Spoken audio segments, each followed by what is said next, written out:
Now, one thing you may run into, and this is a big sort of troubleshooting thing, is you may find that sometimes your image disappears, or you only have the option for position rather than transform. So as an example, if I go to Google and I search for a toaster oven, and inside here, images, and I search, let's get this one, let's get this Cuisinart, copy image, and you decide that you are going to just copy and paste your image into your layers here, and you twirl this down. Let's make sure it's the right size. So I'm going to shrink it down. And if for some reason, one quick note is if you have an object off to the side and you can't find it, you know it's here. Let's call this toaster so we know what we're working with. If you do Control or Command T, you'll be able to see it off to the edge. So I'm going to bring it back on, press Enter, and if I twirl this down, you'll see that I only have the option for position. And what this means is if I jump forward in time and I try and move it, that'll work. But if I try and scale this up, so say I actually just want this to stay in the same position, but I do Control T and I scale it up, notice that this is going to maintain the same size, even though this first one was a smaller size. And this is because this is not either a smart object or it is not a linked object that we have placed inside our document. So to quickly fix this, first, delete your keyframes. So if I turn off my position keyframes, I get rid of them all. If you don't do this, they'll be embedded inside your animation, which can do some cool things. But for right now, I'm going to set it back to my original size. And then I'm going to right click on the toaster and go to Convert to Smart Object. And this is going to then embed that object inside a sort of protective wrapper. And that protective wrapper prevents us from destructively editing. So now I have that option for transform rather than position. So here, now when I do Control or Command T and I scale it up, holding down Alt and Shift at the same time to get it to scale from the center, you see that it does actually scale up. So that was converting it to a smart object.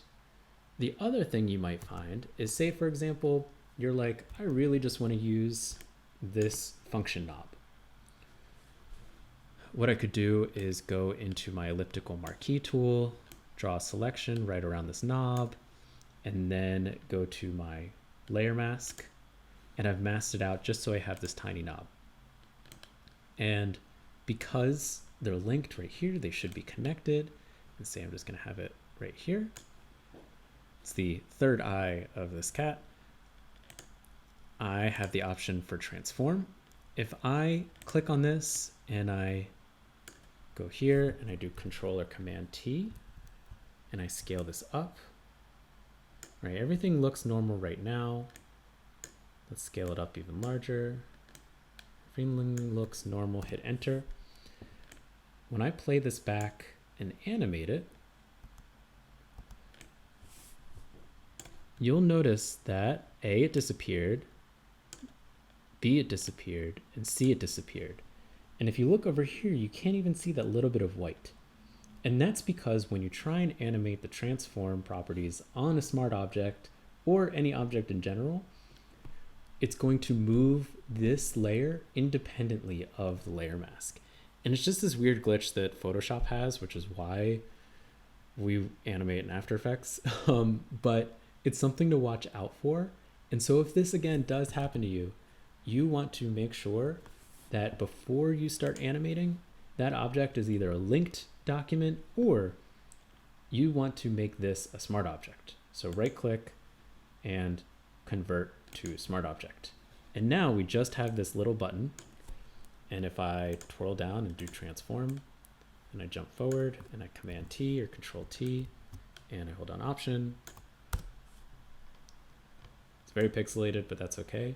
You'll see that that actually works with it. So this is one other thing to watch out for.